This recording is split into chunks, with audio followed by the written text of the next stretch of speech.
হ্যাঁ, নিঃসন্দেহে এটা অত্যন্ত যে একটা ইতিবাচক একটা রাজনৈতিক ঘটনা আমি বলবো। অবশ্যই যে সংবিধান মঞ্চ তৈরি করে যারা বামপন্থী সমর্থক এবং কংগ্রেস দলের সমর্থক এই আইনজীবীরা তারা জোটবদ্ধভাবে লড়েছেন এবং লাগাতার সম্ভবত এটা চতুর্থ জয়। 2018-র পর ভারতীয় জনতা পার্টি আরও বহু সংস্থা জোর জবরদস্তি এবং আরও নানা উপায়ে দখল করলেও এই সংস্থাতে এখন দাঁত বসাতে পারেনি। এতে এই ত্রিপুরাজ্যের সংখ্যাগরিষ্ঠ মানুষ তারা যে পেশারই হন বিজেপির রাজনীতিতে তারা অত্যন্ত যে বিরক্ত এবং এটাকে সমর্থন করে না। এই ফলাফলের মধ্য দিয়ে যেমন তার প্রমাণ হয়, তার সাথে আর একটা জিনিসও প্রমাণিত এই ফলাফলের মধ্য দিয়ে, যদি সুস্থ নির্বাচন হয়, এটা ল্যান্ডসের নির্বাচন হোক, প্যাক্সের নির্বাচন হোক, ত্রিস্তর পঞ্চায়েতের নির্বাচন হোক, বা এই আগরতলা মিউনিসিপ্যাল কর্পোরেশন, বিভিন্ন নগর পঞ্চায়েত, তার সাথে বিধানসভা, লোকসভা, এডিসি, বিজেপির যে স্থান নেই, ত্রিপুরাজ্যের মানুষের মন থেকে যে বিজেপি উঠে গেছে, তার প্রতি যে মানুষের ঘৃণা এই বারের নির্বাচনের মধ্য দিয়ে এটা আবার নতুন করে প্রতিফলিত হয়েছে।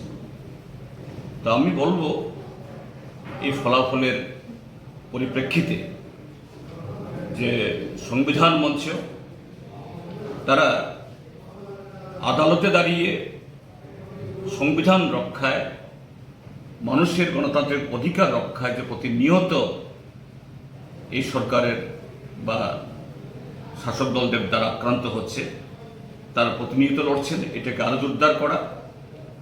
তার পাশাপাশি ত্রিপুরার যে গণতন্ত্র পুনরুদ্ধারের জন্য এরকমভাবে যদি ঐক্যবদ্ধভাবে যদি আমরা সমস্ত ক্ষেত্রেতে আমরা একসাথে নামতে পারি, তাহলে এই স্বৈরাচার বিজেপি এবং তার সহযোগী ত্রিপুরা মথা ইউপিএফটি এদেরকে পর্যদস্ত করা সম্ভব। এটাকে মাথায় রেখে যেন সমস্ত গণতান্ত্রিক সংগঠন আগামী দিনে তৈরি হবে, এটাই হলো আগামী দিনের একমাত্র রাস্তা এবং এটাই সে পথ দেখাচ্ছে। এটা উল্লেখ করতে চাই, গতকাল যখন এই নির্বাচনের ফল গণনা খুব স্মুথলি চলছিল, নিরবচ্ছিন্নভাবে, শান্তিপূর্ণভাবে, কোনো ধরনের বিপত্তি ছাড়া, হঠাৎ করে সেখানে বিশাল সংখ্যক পুলিশের উপস্থিতি। এর পেছনে কি ঘটনা আমরা জানি না। যদি পুলিশ তার একটা নির্বাচন হয়েছে, সেখানে এই কি বলে প্রিকশনারি তার মেজার্স হিসাবে গেছেন, কথা নেই। কিন্তু আরেকটা সূত্রে, এটা কতটুকু সত্য আমি জানি না, কিন্তু এটা আসছে গতকাল এই নির্বাচনকে ভণ্ডুল করার জন্য যারা হেরে যাচ্ছিল বা হেরে গেছে, তাদের একটা ক্যাম্পের তরফ থেকে কিছু একটা পরিকল্পনা হয়েছিল, পুলিশ এটা আঁচ পেয়েছে। যদি এটা সত্য হয়, নিশ্চয়ই সেই জায়গাতে পুলিশের গতকালের ভূমিকা এটা অত্যন্ত ধন্যবাদার্হ। আমি তাদেরকে ধন্যবাদ জানাবো। অহেতুক এরকম একটা গণতান্ত্রিক নির্বাচনের ফলাফলকে অন্যদিকে দাবিত করার আরেকটা কলঙ্কজনক অধ্যায় গতকাল রচিত হতো, এটা হতে দেয়নি পুলিশ।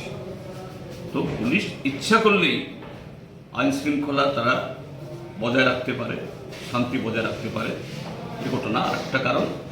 আর এটা এ রাজ্যের শাসক দলের কাছে একটা হুমকি, সর্বত্র এই পেশি শক্তি দেখিয়ে তাদের কর্তৃত্ব স্থাপন করা যায় না। এটাও যেন এর থেকে তারাও যেন শিক্ষা নেয়।